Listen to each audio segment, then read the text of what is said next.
الحمد لله نحمده ونستعينه ونستغفره ونعوذ بالله من شرور أنفسنا ومن سيئات أعمالنا من يهد الله فلا مضل له ومن يضلل فلا هادي له ونشهد أن لا إله إلا الله وحده لا شريك له ونشهد أن سيدنا وحبيبنا ومولانا محمدا عبده ورسوله الذي أرسله بالحق بشيرا ونذيرا وداعيا إلى الله بإذنه وسراجا منيرا فقد قال الله تعالى في كلامه المجيد وفرقانه الحميد أعوذ بالله من الشيطان الرجيم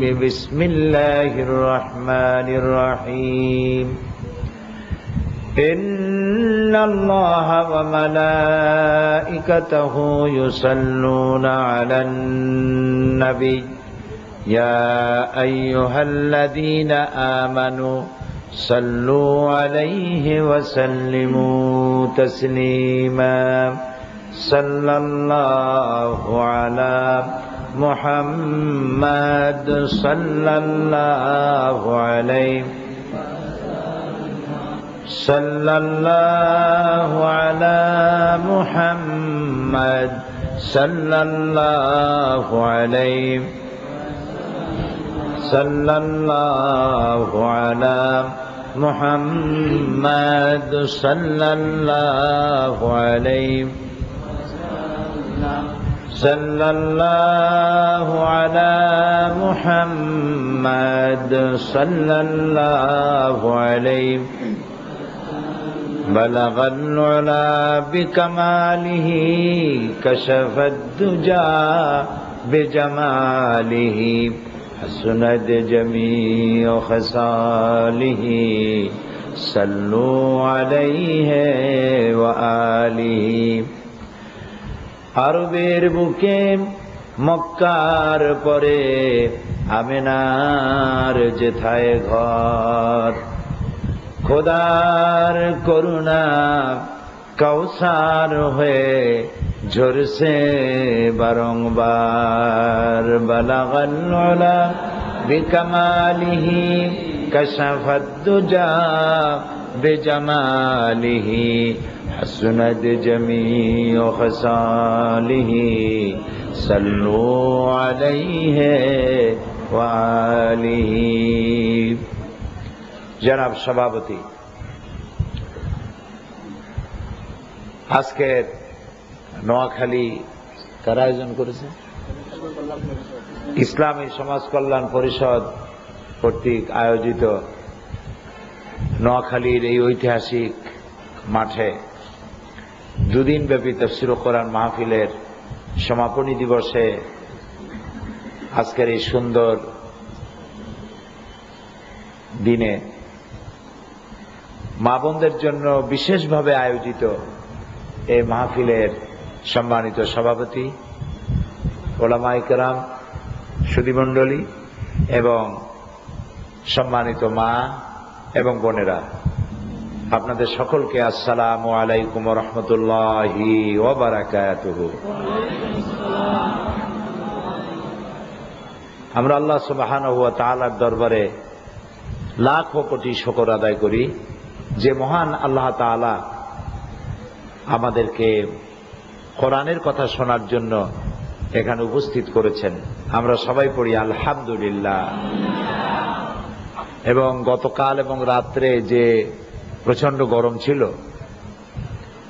তাল পাকা গরম, বলা যায় তাল ভর্তা করা গরম, আল্লাহ তাআলা খুব দয়া করে আজকে একটু ঠান্ডা ঠান্ডা ভাব দিয়েছেন, আকাশে মেঘ দিয়েছেন। আল্লাহর বান্দিরা কথা শুনতে আসবে, আল্লাহ এই জন্য একটু সম্ভবত মেহেরবানি করেছেন। আমরা বলি আলহামদুলিল্লাহ।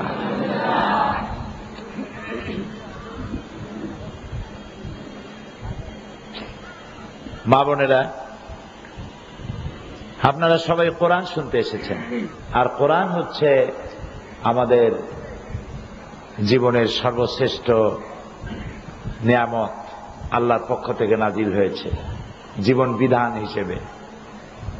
এর থেকে সুন্দর, এর থেকে শ্রেষ্ঠ এবং সর্বশেষ হেদায়েতের কিতাব আল্লাহর পক্ষ থেকে আর নাই, আর আসবেও না। কোরআন হচ্ছে সর্বশেষ হেদায়েতের কিতাব। আমরা বলি আলহামদুলিল্লাহ। নবী করিম সাল্লাল্লাহু আলাইহি ওয়াসাল্লাম এই কোরআন দিয়েই একটি জাতির, মৃত্যুপ্রায় জাতিকে জীবন দান করেছিলেন। জাতিটা নৈতিকভাবে মরে গিয়েছিল। কি হয়ে গেছিল? মরে গেছিল, নৈতিকভাবে মরে গেছিল। জাতি মরে কখন? জাতি মরে তখন যখন তাদের বিবেক শূন্য হয়ে যায়, মিথ্যে কথা বলে, আমানতের খেয়ানত করে, ওজনে কম দেয়, খাদ্যে ভেজাল দেয়, নিরপরাধ মানুষ হত্যা করে, চুরি করে, ডাকাতি করে, জেনা ব্যভিচার করে, মা বোনকে সম্মান দেয় না, মুরব্বীদেরকে সম্মান দেয় না। তখন জাতি নৈতিকভাবে কি হয়? মারা যায়। এই নৈতিকভাবে মরে যাওয়া জাতিকে মুহাম্মদুর রাসূলুল্লাহ সাল্লাল্লাহু আলাইহি ওয়াসাল্লাম তাদের মধ্যে জীবন সঞ্চার করতে পেরেছিলেন না পারেন নাই? কি দিয়া করছিলেন? জাদু করছিলেন? নাউজুবিল্লাহ। তিনি কি করেছিলেন?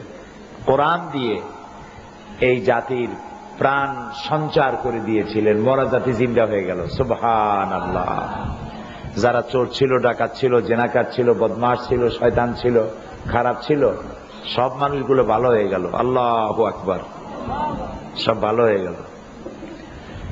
যাদের জ্বালায় মেয়ে লোকেরা রাস্তা দিয়ে হাঁটতে পারত না, সেই সব লোকেরা মেয়ে লোকদের সতীত্বের হেফাজতকারী হয়ে গেল।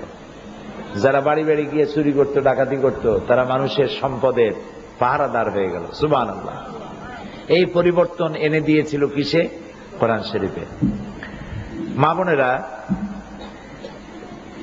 কোরআন শরীফ 30 পারা, এতে রয়েছে 540টি রুকু, 6666টি আয়াত। বিশাল কোরআন। আমি তো সব আপনাদের শোনাইতে পারবো না অল্প সময়ের মধ্যে। অল্প সময়ের মধ্যে যেটুক বলা যায় সেটুকুই আমি আপনাদেরকে শোনাতে চেষ্টা করব ইনশাআল্লাহ। আমি আজকে বলতে চেষ্টা করব যে কোরআনের মূল মেসেজটা কি, কোরআনের মূল বক্তব্যটা কি। কেউ যদি বলে যে কোরআন শরীফ এত বড় কিতাব, এত কথা শোনার তো আমার সময় নেই, এই কিছু কথা শুনেই তো বাড়ি যেয়ে রান্না বান্না করতে হবে, তা না হলে পুরুষরা কি খাইয়া বিকেলে ওয়াজ শুনতে আসবে, এই জন্য বাড়ি যেতে হবে। তো এত বড় কোরআন শরীফের এত কথা কেমনে শুনবো? তাহলে আমি ওই কথাটাই বলবো যে কোরআনের মূল মেসেজ কি, কোরআনের টার্গেট কি, লক্ষ্য কি। কোরআনের টার্গেট হচ্ছে মানুষ। কোরআনের টার্গেট কি বলুন তো? মানুষ। শুধু মুসলমান না, যাদের নাম মানুষ। হিন্দু কি মানুষ না? হিন্দু কি? খ্রিস্টান, বৌদ্ধ, তেলি, মুসি, ধোপা, নাপিত, এরা কি? ইহুদি, নাসারা। যাদের নাম মানুষ, কোরআন শরীফ তাদেরকেই টার্গেট করেছে। তাদেরকে টার্গেট করেই কোরআন নাজিল হয়েছে। লক্ষ্য কি? লক্ষ্য হচ্ছে এই মানুষগুলিকে, উদ্দেশ্য, লক্ষ্য হচ্ছে মানুষ, উদ্দেশ্য হলো এই মানুষগুলি যেন আল্লাহর গোলামে পরিণত হয়ে যায়। মানুষগুলি কার গোলাম হবে? আল্লাহর গোলামে পরিণত হয়ে যাবে। এই জন্য কোরআনে কারিমের যদি কেউ এক কথায় জানতে চায় যে কোরআনের মূল বক্তব্য, ভাইটাল পয়েন্ট, সেন্ট্রাল পয়েন্ট, মূল বক্তব্যটা কি, সেটা আল্লাহ তাআলা কোরআন শরীফের শুরুতেই বলে দিয়েছেন। আল্লাহ তাআলা বলেছেন, ইয়া আইয়ুহান নাসু উবুদু রাব্বাকুমুল্লাযী খালাকাকুম ওয়াল্লাযীনা মিন ক্বাবলিকুম লাআল্লাকুম তাত্তাকুন। হে মানব সকল, দাসত্ব করো, আনুগত্য করো, গোলামি করো